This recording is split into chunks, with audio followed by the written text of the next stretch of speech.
huge budget just walked another day up this fence, believing a young girl and two others. Story challenges us.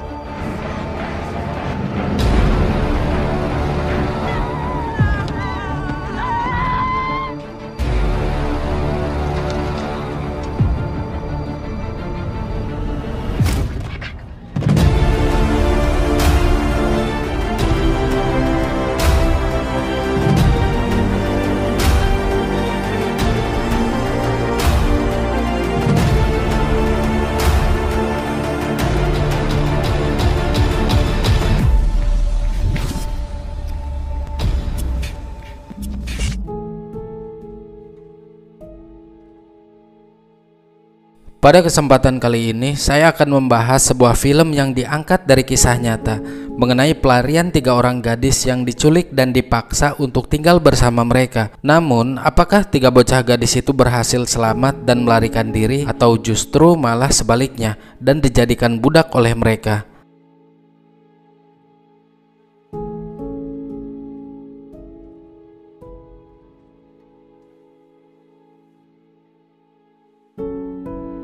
Di awal film, Molly menceritakan kisahnya sewaktu bersama adiknya yang bernama Daisy dan sepupunya bernama Grace yang terjadi di Australia Barat pada tahun 1931. Mereka adalah warga Jigalong yang merupakan orang gurun.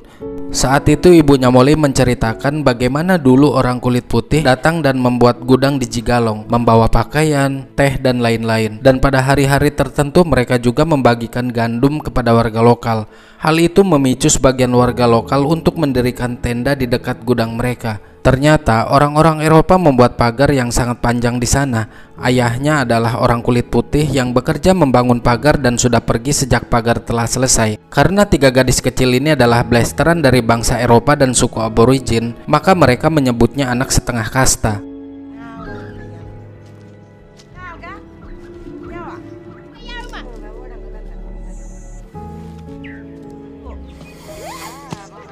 Ketika keluarga mereka sedang berburu, pihak berwenang dari orang kulit putih mendatangi mereka. Sang ibu yang mengetahui hal itu lantas menyuruh anak-anaknya untuk segera bersembunyi.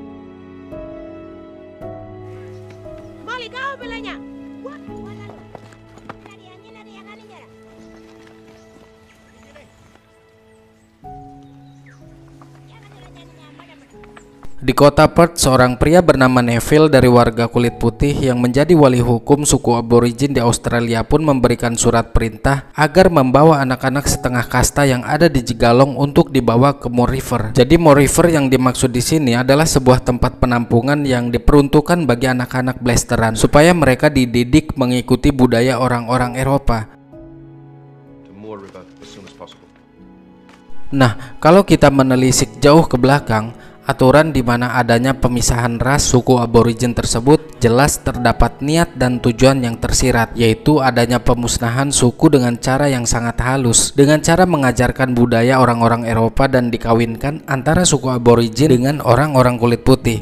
Dengan begitu mereka semena-mena membuat aturan karena merasa anak-anak dari suku aborigin sudah blasteran dari Eropa, dan kalau sudah terjadi seperti itu, pada akhirnya secara genetik suku aborigin perlahan akan musnah. Di Jigalong, Molly dan saudaranya terlihat sedang ngobrol dengan petugas pagar dan bertanya seberapa panjang pagar kelinci ini. Pria itu menjawab bahwa pagar kelinci ini panjangnya kurang lebih 1.500 mil, kira-kira 2.400 km.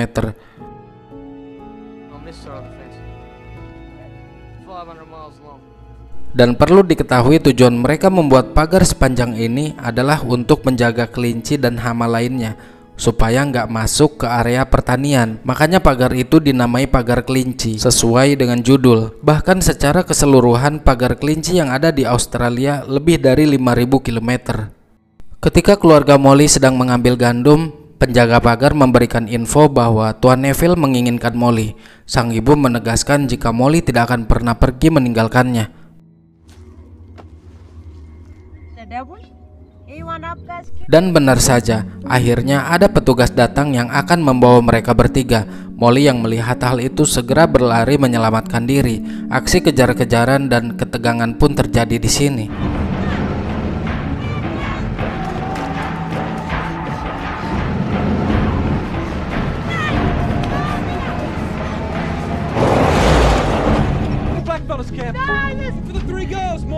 Namun pada akhirnya mereka tertangkap juga. Petugas mengatakan bahwa dia mendapatkan surat resmi sebagai dasar hukum untuk membawa ketiga bocah itu. Tentu saja kedatangan mereka membuat sang ibu marah, dan ibu berusaha sekuat yang dia mampu untuk tetap mempertahankan anak-anaknya. Tapi apalah daya, sang ibu tidak berhasil membawa kembali anak-anaknya. Karena itu sudah menjadi ketetapan hukum di Australia pada saat itu.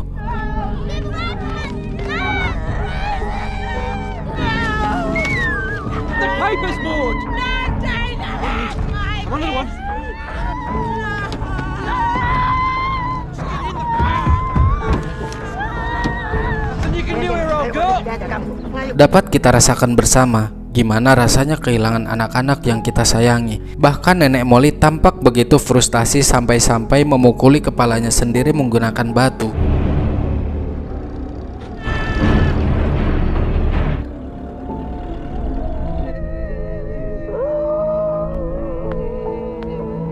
Di tempat lain, Tuan Neville yang merupakan wali hukum dari anak-anak suku aborigin pun sedang mempresentasikan keberadaan dan jumlah anak-anak setengah kasta, yang mana mereka semua harus diambil dan dipisahkan dari ibunya karena mereka harus memastikan identitasnya. Kalau putih ya putih, kalau hitam ya hitam. Sedangkan yang blasteran atau setengah kasta itu statusnya tidak dianggap. Nah, yang jadi pertanyaan, mau diapakan Molly, Daisy, dan Grace? Ikutin aja dulu, nanti akan terjawab. Half-blood grandmother, as you can see in the third generation, grandson, true daughter, bin, bred. The Aboriginal origin is apparent. The domestic servants and farm labourers, I would like to, most of you are familiar with our work here. Come to the Moore River natives, they are to fit and train such children. Setelah beberapa hari perjalanan menuju Moore River, akhirnya mereka bertiga pun sampai di lokasi penampungan. Di sana mereka disambut oleh seorang suster dan membawanya ke camp bergabung dengan anak-anak setengah kasta lainnya. Mereka bertiga saling menguatkan satu sama lain, berharap suatu hari nanti bisa keluar dari penampungan itu dan kembali ke Jigalong bertemu dengan sang ibu.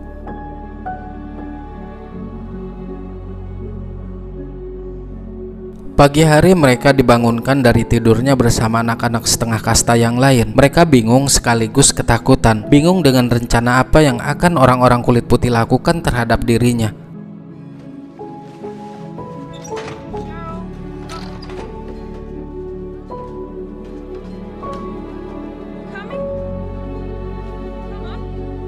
Begitupun saat sedang sarapan. Mereka terlihat canggung. Terlebih adiknya Molly sempat dimarahi oleh petugas karena nggak mau makan makanan yang sudah disediakan.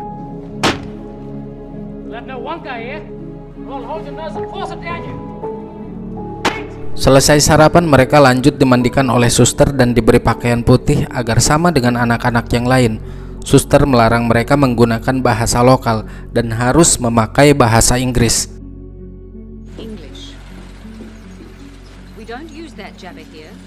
Ternyata orang-orang yang berada di camp itu tidak hanya anak-anak kecil saja, melainkan balita, bahkan bayi juga ikut menjadi korban yang dipisahkan dari ibunya. Di camp itu mereka diajari budaya orang kulit putih, disuruh bekerja dan lain-lain.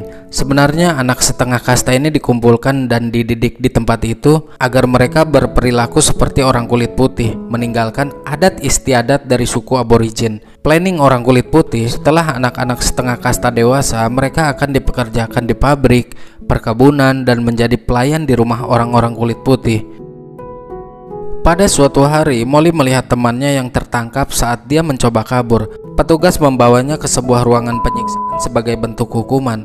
Molly yang melihat hal itu merasa sangat ketakutan. Sampai-sampai Molly tidak bisa tidur memikirkan penderitaan temannya dan nasib dia selanjutnya. Tidak hanya itu, dia juga rindu dengan sang ibu yang selalu mengajarinya tentang arti kehidupan.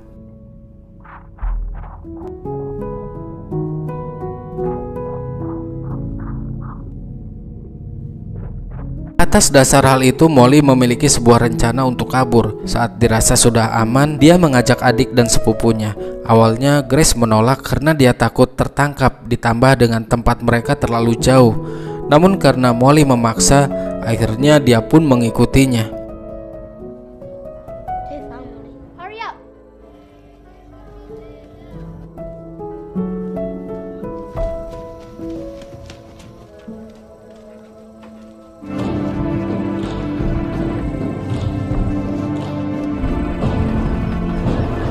Di sore harinya saat absen berlangsung, suster pun menyadari kalau mereka bertiga telah menghilang. Seorang pelacak dari warga lokal yang bernama Mudu segera dipanggil untuk mencari mereka. Pencarian pun dimulai dengan arah yang tepat.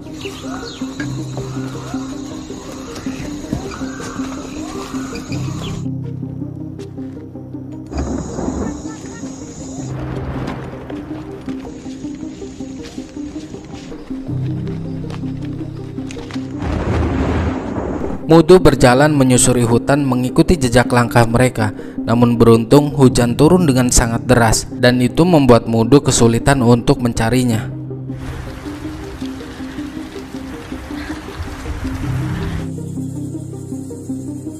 Hari-hari pun terus berlalu. Mereka terus berjalan menyusuri hutan mencari petunjuk agar bisa kembali ke Cigalong. Mereka tidak tahu pasti sudah berapa lama berada di hutan itu. Haus dan lapar yang mereka rasakan hingga sampailah di tepi sungai. Molly berencana meninggalkan jejak palsu dengan cara menaruh tas milik Daisy dan berjalan ke arah yang berlawanan.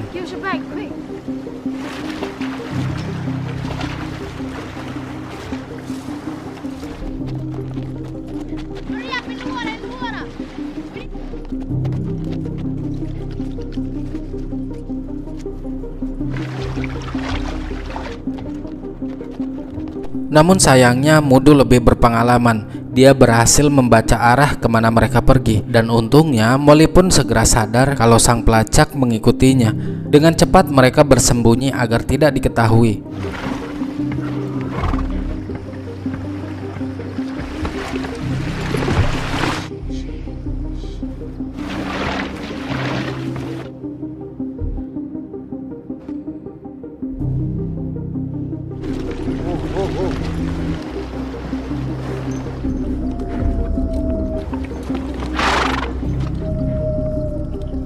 Singkat cerita, mereka berhasil kabur dan terus menyusuri padang rumput yang luas. Di tengah rasa lapar, mereka pun berpapasan dengan para pemburu yang sedang membawa hasil tangkapannya.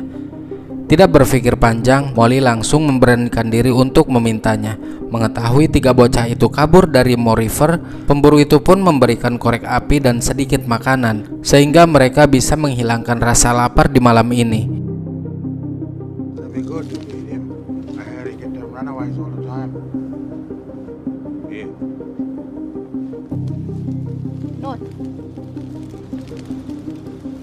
Di Cigalong, sang ibu menerima kabar jika anak-anaknya telah kabur dari tempat penampungan. Ibunya hanya bisa tersenyum karena dia tahu Molly pasti kembali ke Cigalong. Dengan mengajarinya bertahan hidup, sang ibu tidak takut sama sekali seandainya Molly nyasar dan kelaparan.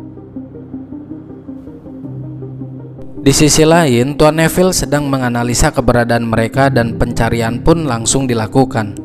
Kini Molly pun tiba di sebuah peternakan dan tertangkap basah saat hendak mengambil beberapa telur dan roti. Mereka sangat ketakutan karena pemiliknya adalah warga dari kulit putih. Namun hal itu tidak seperti yang mereka bayangkan. Justru sang pemilik malah merasa kasihan dan memberi beberapa roti untuk perbekalan mereka di perjalanan, serta memberikan mantel agar di malam hari mereka tidak merasa kedinginan.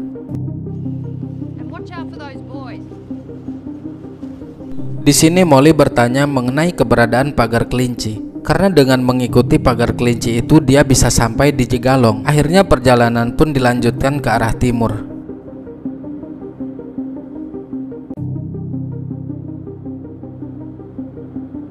Setelah menempuh perjalanan yang cukup jauh, akhirnya mereka pun sampai di pagar kelinci yang dimaksud. Tentu saja hal itu membuat Molly sangat senang. Paling tidak dia masih memiliki harapan untuk bertemu dengan sang ibu. Dia pun memegang pagar itu. Hubungan erat antara ibu dan anak ini seakan memiliki kontak batin yang begitu kuat. Terbukti di waktu yang bersamaan, di Cigalong ibunya Molly pun merasakan hal yang sama. Dia yakin anak-anaknya pasti akan kembali. Kaki Daisy yang terluka membuat perjalanan mereka sedikit terlambat. Tidak ingin terjadi sesuatu dengan sang adik, Molly pun lantas menggendongnya, meski dia sendiri dalam keadaan lapar. Mereka terus berjalan sampai akhirnya menemukan sebuah kemah. Lagi-lagi mereka cukup beruntung mendapatkan makanan. Sedikit terjadi perbincangan dan mereka mendapat informasi bahwa ada 3 pagar kelinci, yang ternyata mereka berada di pagar yang salah. Lantas pria tersebut menunjukkan jalan pintas ke pagar yang benar.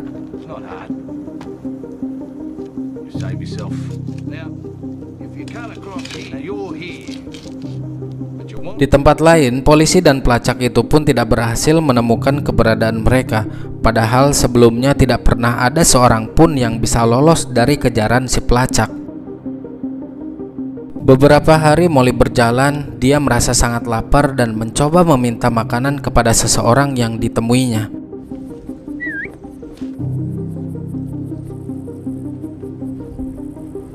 Ternyata guys, orang tersebut sewaktu kecil pernah berada di Moore River yang kini menjadi seorang pelayan warga kulit putih. Tidak hanya menjadi pelayan, dia juga kerap kali melayani. Where you heading? Caught, stuck in that boob. Me tonight, I'll get you some food. Stay here. I'll come back and get you. Adalah Mavis. Paham betul gimana kelaparannya mereka. Dia mencoba menyembunyikan Molly dari tuannya. Mereka diberi makan dan disuruh menginap di kamarnya untuk sementara waktu. Namun sayang, mereka berhasil diketahui saat tuannya masuk ke kamar Mavis di malam hari. Sontak Mavis menyuruh mereka segera berlari dan bersembunyi. Majikannya Mavis memanggil para polisi dan mudu si pelacak. Tapi tetap saja mereka tidak berhasil menemukan 3 gadis itu, karena sebelumnya Molly telah menghapus jejaknya.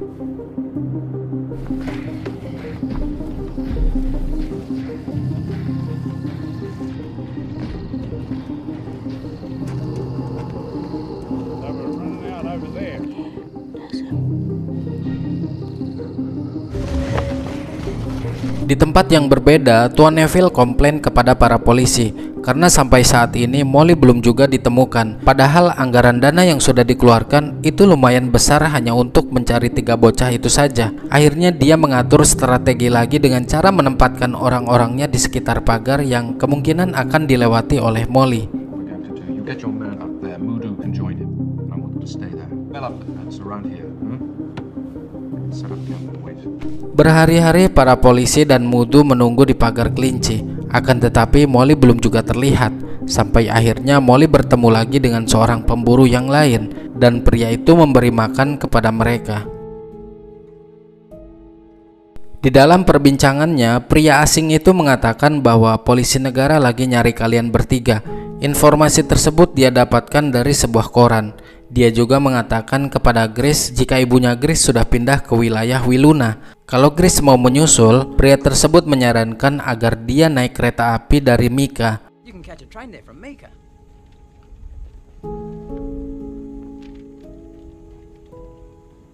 Merasa pria tersebut sedang berbohong, lantas Molly mengajak mereka berdua segera pergi menjauh. He's a liar. Don't listen to him. Come on, Gracie. Tapi di tengah perjalanan, Grace merasa bimbang dan berselisih dengan Molly. Dia merasa yakin apa yang dikatakan pria tadi ada benarnya. Maka dari itu, Grace memilih jalannya sendiri dan terpisah dengan mereka berdua. I want Mummy. She at Baluna.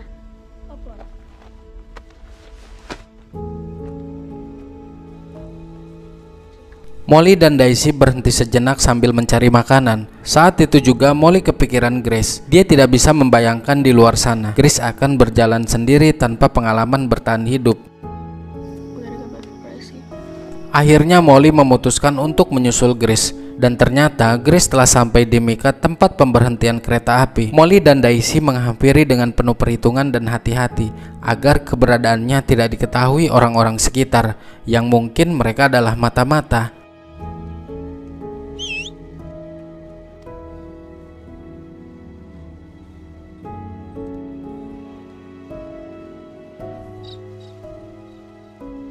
Namun saat Grace akan menemui Molly, tiba-tiba dari belakang petugas dan seorang pemburu yang sebelumnya mereka temui menangkap Grace. Dan benar saja dugaan Molly bahwa pria itu adalah pembohong dan merupakan komplotan dari orang kulit putih.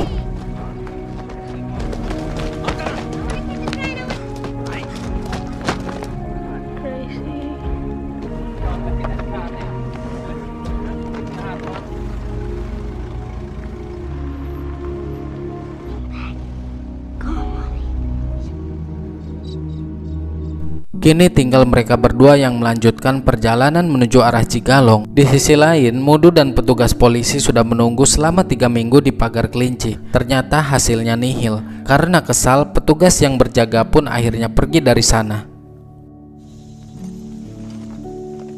up. We're getting out of here.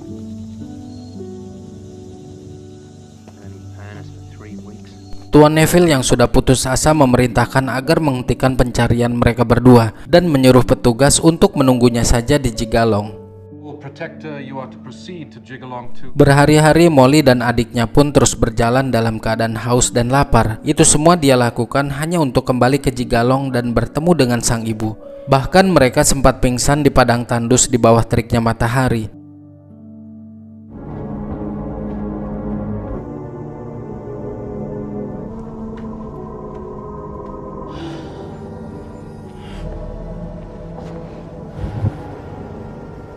Sementara ibu dan neneknya Molly terus berdoa kepada leluhurnya agar Molly dijauhkan dari mara bahaya. Molly pun terbangun ketika dia mendengar suara burung elang dan melanjutkan perjalanannya. Singkat cerita, setelah 9 minggu atau 63 hari sejauh ribuan kilometer dia berjalan, akhirnya Molly dan Daisy sampai di Jigalong. Tangisan pun seketika tidak terbendung di saat mereka bisa berkumpul kembali.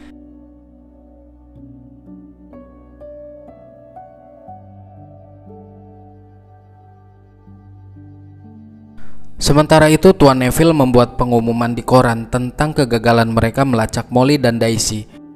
Molly sekeluarga memutuskan bersembunyi selama 2 tahun di sebuah gua di gurun, hingga akhirnya dia menikah dan mempunyai anak. Akan tetapi anaknya juga bernasib sama dengannya, diambil paksa oleh pemerintah. Namun dia berhasil mengambil kembali dari pemerintah dengan pengalaman yang dia miliki.